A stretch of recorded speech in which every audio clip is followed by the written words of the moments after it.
Lejarreta, soy la neuróloga del Hospital Clínic que bueno, lleva el ensayo clínico que comentaba Marta y comentaba Vicent. Soy la coordinadora del ensayo clínico que empezó, que es un ensayo clínico fase 1.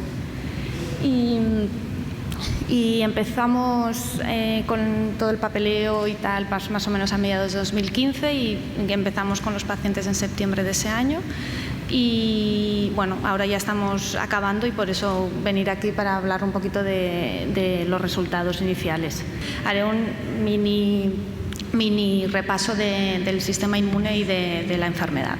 El sistema inmune es un balance entre la inmunidad necesaria para atacar los patógenos, para atacar los tumores, las células tumorales y, diríamos, lo malo que puede llegar al organismo, y la tolerancia que hay que tener del mismo sistema inmune para no atacar lo que es propio, células propias, órganos, incluso la microbiota del tubo digestivo, que aunque sea externo, vamos a decir, es muy necesario para una buena función. Entonces, si este balance, vamos a decir, entre la inmunidad y la tolerancia no es adecuada, es cuando aparece la autoinmunidad, que vamos a decir que es cuando el sistema inmune ataca algo del propio organismo, que podría ser cualquier parte en general. Puede ser algo sistémico, de la sangre, de la piel, que hay muchas enfermedades dérmicas, y organoespecíficas, algunas enfermedades autoinmunes que atacan específicamente el hígado, el riñón y, en nuestro caso, pues que sería el sistema nervioso central, específicamente que atacan en la esclerosis múltiple y en la neuromielitis óptica. Entonces, esta aparición de esta autoinmunidad, ¿cómo ocurre? Pues bueno, se sabe que hay un trigger, que hay un desencadenante, que en algún momento hay una activación del sistema inmune de cara a atacar algo del propio organismo que todavía no se conoce cómo se desencadena, y esto inicia una cascada de autorreactividad, de ataque al propio a la mielina del sistema nervioso central, que es la vaina de mielina, la vaina que rodea al axón, que es la prolongación de la neurona. Si esta vaina de mielina, esta vaina de grasa, proteína, no funciona bien, la comunicación no es adecuada en la neurona. Entonces, si esta comunicación no es adecuada, es cuando hay una malfunción y aparecen los síntomas. Entonces, esto es lo típico que diríamos que pasaría en un brote de la esclerosis múltiple, que todos sabemos que ocurre. Entonces, sí que hay, sobre todo en los primeros años, una posible remilinización, que luego con los años de la enfermedad este proceso suele empezar a ser más difícil y defectuoso, y entonces puede llegar a tener una destrucción de las neuronas. Hay diferentes tipos de enfermedad, lo sabemos ya todos. La más frecuente es la remitente recurrente, pero que tenemos estas fases progresivas que son relevantes y que por ahora son difíciles de tratar. La clínica puede ser cualquier cosa, según la zona del sistema nervioso central afectado, podría dar cualquier tipo de clínica. Como decía Marta, que es la enfermedad de las 1000 caras. Si afecta al nervio óptico, pues dará una neuritis óptica y aparecerá una pérdida de visión. Si afectará la parte sensitiva del cerebro, habrá alteraciones de la sensibilidad, tanto menor sensibilidad como podría ser incluso exceso de sensibilidad y una sensibilidad dolorosa. Hay diferentes clínicas de la enfermedad.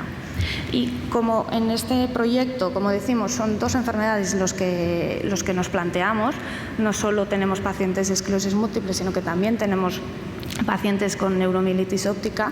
Simplemente quería hacer esta tabla para ver las diferencias entre una y otra. Decir que la esclerosis múltiple, pues eso, tiene brotes y tiene también una fase, unos subtipos progresivos de la enfermedad que por ahora en la neuromielitis óptica no se han descrito. Es una enfermedad que solamente se ha descrito en brotes, pero que, por ejemplo, la recuperación es muchísimo menor que de los brotes que en la esclerosis múltiple. La neuromielitis óptica es una enfermedad mucho más rara comparando con la esclerosis múltiple, con una incidencia muchísimo menor y específicamente suele afectar a unas zonas más focales comparando con la esclerosis múltiple. Típicamente afecta pues, al nervio óptico y a la médula espinal, de ahí el nombre, pero en los últimos años sí que se ha descrito que hay algunas zonas específicas del sistema nervioso central, el cerebro como tal, que se han visto típicamente afectadas, sobre todo alrededor del cuarto ventrículo, que es una zona muy específica del cerebro. Lo bueno en este caso de esta enfermedad es que se ha descrito un anticuerpo específico de la enfermedad, que como más o menos el 70% de los pacientes con NMO tiene, que esto en la esclerosis múltiple no es así, porque hay muchísimos anticuerpos que se han unido con la enfermedad y no hay un único anticuerpo como en la neuromielitis óptica. Y sobre los tratamientos también decir que los tratamientos son diferentes. En la esclerosis múltiple actualmente tenemos 7 medicamentos por lo menos aprobados que se usan y unos, como ha dicho Marta, muchos en proceso de aprobación. Pero y hay muchos ensayos clínicos en fase 3 y en fase 4 en esclerosis múltiple. Pero en la NMO, al ser una enfermedad tan rara, no hay ensayos clínicos de medicamentos que se hayan hecho hasta el momento. Entonces, un poco el tratamiento va según la evolución y según el background de respuestas de los neurólogos. Y realmente hay pocos tratamientos y son diferentes de la esclerosis múltiple, porque se ha visto que los que se usan en esclerosis múltiple no suelen ir bien. Entonces, los tratamientos por el momento, todos los que tenemos en esclerosis múltiple, son inmunomoduladores e inmunosupresores, que quiere decir que disminuyen la actividad de todo el sistema inmune en general, con el consiguiente pues, mayor riesgo de infecciones, también incluso tumores, y un poquito para controlar este efecto secundario que suelen tener los tratamientos. La idea que en los últimos años ha cogido bastante pie es las terapias antígeno específicas, que se han descrito muchas, aquí hay solo he enumerado 5, pero se están estudiando muchos diferentes, que lo bueno que tienen realmente, pues la idea es que sean específicas para una única proteína. En este caso, por ejemplo, en la esclerosis múltiple, si cogiéramos una de las proteínas que está en la mielina, intentar conseguir una tolerancia, crear una tolerancia para esta proteína específicamente, sin afectar al resto del sistema inmune.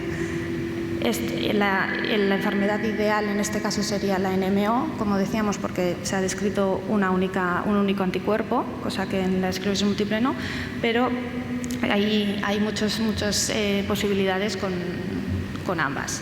Entonces, la idea de la terapia es esto: inhibir las células que tienen esta actividad excesiva contra estas proteínas, expandir células reguladoras del sistema inmune, con la idea de restablecer la tolerancia. Y nosotros, en nuestro caso, elegimos las células dendríticas.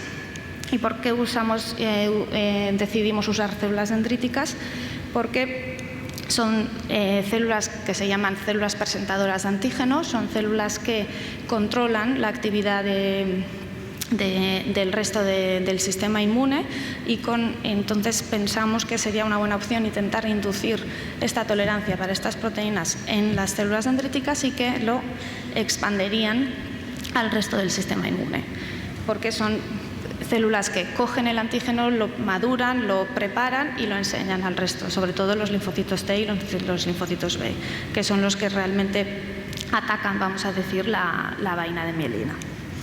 Entonces, lo bueno que tenemos de estas células es que según el ambiente en el que los ponemos, estas células dendríticas inmaduras pueden crear tanto inmunidad como tolerancia. Según el ambiente alrededor de estas células, madurarán hacia un lado o hacia otro.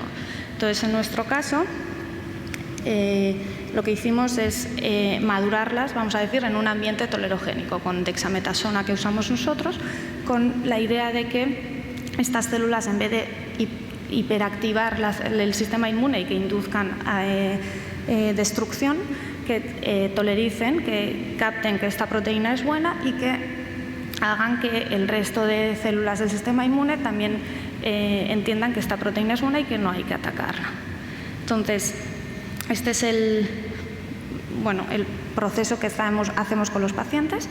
El mismo paciente siempre son células propias del paciente que se vuelven a administrar, que es lo que se llama un proceso autólogo.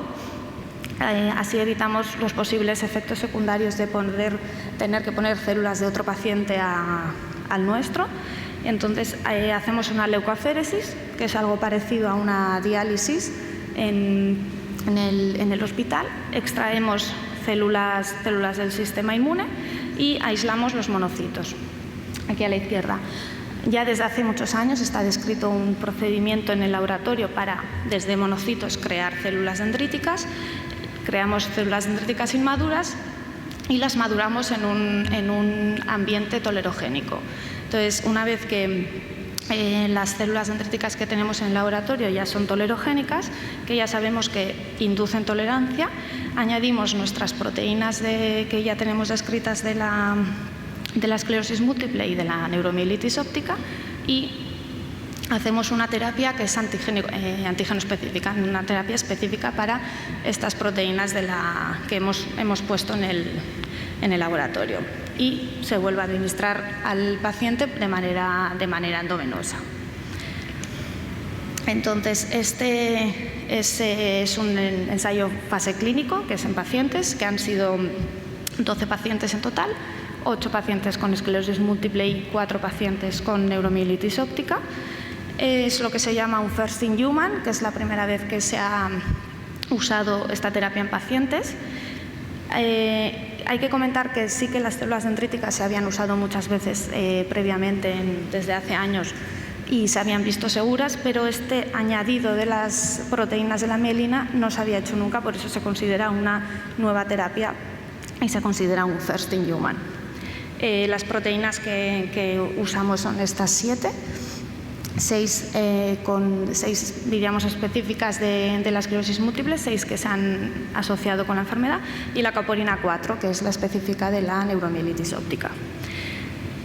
Y hicimos 12 pacientes en grupos de 3, con dosis ascendente. Empezamos con una dosis baja de 50 millones de células por paciente y fuimos subiendo hasta 100, 150 y hasta el último, que eran 300 millones de células en total en el último grupo. Son 3 dosis de la terapia, 3 dosis separadas por 2 semanas. Como siempre, un estudio basal para cumplir los criterios de inclusión, criterios de exclusión, y luego un seguimiento cada 2 semanas de los pacientes. Al ser un ensayo inicial, un ensayo de seguridad, porque es la primera vez que se usan pacientes, lo más importante es la seguridad de que no haya efectos adversos. Y de cara a controlar realmente esto, hicimos un seguimiento muy estricto, que era cada 2 semanas. Cada 2 semanas venían al hospital, venían a visita conmigo, que no hubiera ningún efecto secundario, que no hubiera ninguna alteración, y les hacía una analítica de sangre de cara a también intentar conseguir marcadores a nivel de sangre que pudieran darme información de cara a ver si hay eficacia. Aunque repito que este ensayo es solamente para ver seguridad.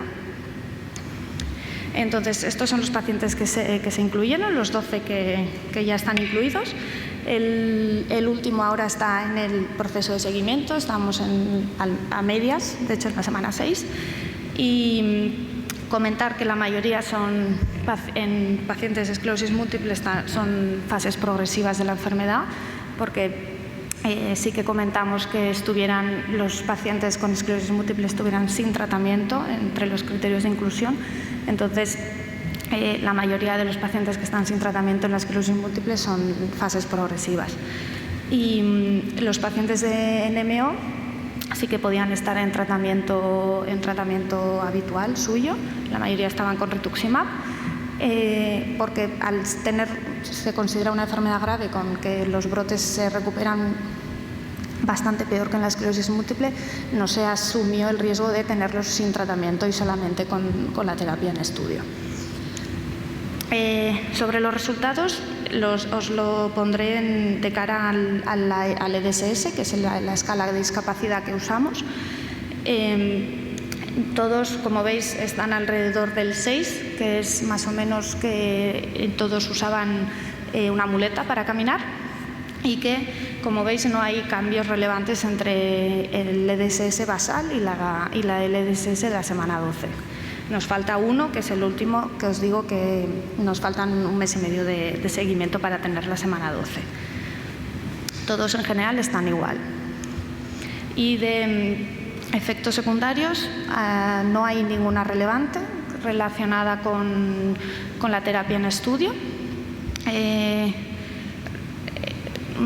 Sí, decir importante que la paciente NMO03, que es la tercera paciente que entró con un NMO, sí que después de la primera administración hizo una gripe muy, muy severa, que estuvo un par de días con fiebre, que no creemos que tuviera directa relación con la terapia, pero la paciente no quiso seguir y salió del estudio.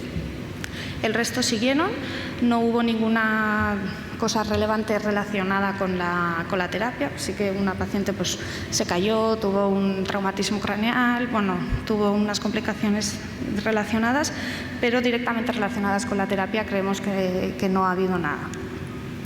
Así que, en general, decir que como objetivo las terapias antígeno específicas realmente creemos que es unas terapias que hay que potenciar y que irían muy bien de cara a evitar los efectos secundarios de los inmunosupresores y de los inmunomoduladores que se usan actualmente, y que esta terapia, este ensayo clínico por lo menos nos dice que esta terapia es segura, que no ha habido efectos secundarios relacionados con ella, y los análisis inmunológicos los seguimos haciendo. Hay ciertas tendencias reales de inducir tolerancia que parecen reales, pero que sigo analizando y que ya os comentaré. Y ya está.